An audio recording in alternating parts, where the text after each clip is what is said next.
Hi hello എല്ലാവർക്കും എൻ്റെ ഇന്നത്തെ ഒരു ദിവസത്തിലേക്ക് സ്വാഗതം. ഇന്നത്തെ ദിവസം എന്ന് പറഞ്ഞാൽ ഞങ്ങൾക്കെന്നല്ല കേട്ടോ, എല്ലാ മലയാളികൾക്കും ഒരു വിശിഷ്ട ദിവസമാണ്. ഇന്നല്ല, നാളെയാണ് വിശിഷ്ട ദിവസം. പക്ഷേ അതിൻ്റെ തലേന്നുള്ള രീതിയിൽ ഇന്ന് തൊട്ട് നമുക്കൊരു വിശിഷ്ട ദിവസം തന്നെയാണ്. അപ്പോൾ എല്ലാവർക്കും അറിയാം, നാളെ നമ്മുടെ കർക്കിടകം 1 തുടങ്ങുകയാണ്. കർക്കിടക മാസം തുടങ്ങുകയാണ്. അപ്പോൾ ഒരു പുണ്യമാസം തന്നെയാണ് കർക്കിടക മാസമല്ലേ. അപ്പോൾ അതിൻ്റേതായ വൃത്തിയും കാര്യങ്ങളൊക്കെ നമ്മളെ വീട്ടിലും നമ്മൾ ആചരിച്ച് പോകാറുണ്ട് അല്ലേ. ഈ പൂജാമുറിത്തെ കാര്യങ്ങളൊക്കെ വിളക്ക് തേക്കലൊക്കെ അമ്മയുടെ ഡ്യൂട്ടിയാണ് കേട്ടോ. അതെന്നും അമ്മ തന്നെയാണ് ചെയ്യാറ്. ഞാൻ ഈ പെര തുടക്കലും കാര്യങ്ങളൊക്കെ ആയിട്ട് എൻ്റെ ഡ്യൂട്ടി അവിടെ ഉണ്ടാവും.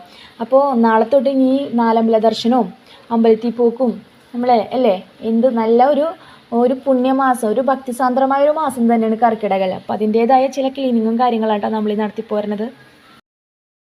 ഞാൻ കല്യാണത്തിന് മുമ്പ് ഒരു പ്രാവശ്യമേ നാലമ്പല ദർശനം നടത്തിയിട്ടുള്ളൂ. എൻ്റെ ജീവിതത്തിൽ ഒറ്റ പ്രാവശ്യമേ ചെയ്തിട്ടുള്ളൂ.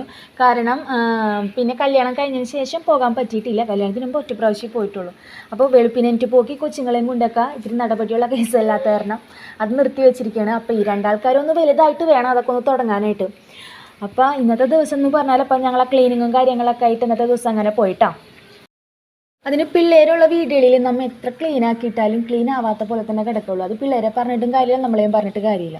അപ്പോൾ അത് അവരൊന്ന് വലുതായി വന്നാലേ നമ്മൾ ഇതൊക്കെ ഒന്ന് ഒരു അടക്കോതുക്കൊക്കെ ആയിട്ട് കിടക്കുള്ളൂ.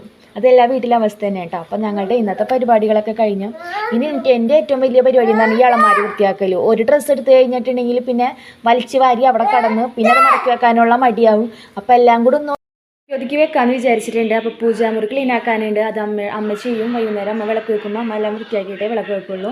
അപ്പോൾ അത് തന്നെ അമ്മയുടെ ഡ്യൂട്ടിയാണ് കേട്ടോ. അപ്പോൾ ഇന്നത്തെ ദിവസം ഇത്രയേ ഉള്ളൂ. കബോർഡ് തുറന്നപ്പോൾ ഇന്നത്തെ ദിവസം ഇത്ര ആയിരുന്നില്ല, ഇനിയും വൃത്തിയാക്കാനുണ്ട്. കണ്ട കബോർഡൊക്കെ ആകാലം പോലെ കിടക്കുകയാണ്. അപ്പോൾ ഓരോ ഡ്രസ്സ് വലിക്കുമ്പോൾ എല്ലാം കൂടെ വലിച്ചു വാരിയിടും. അപ്പം തന്നെ ചെയ്താൽ മതി. അത് ഞാൻ ചെയ്തത് എൻ്റെ ഭാഗത്തുള്ള തെറ്റ് തന്നെ കേട്ടോ. അപ്പോൾ ഞാനിതൊന്ന് വൃത്തിയാക്കട്ടെ. അപ്പോൾ പോട്ടെ, ടാറ്റാ.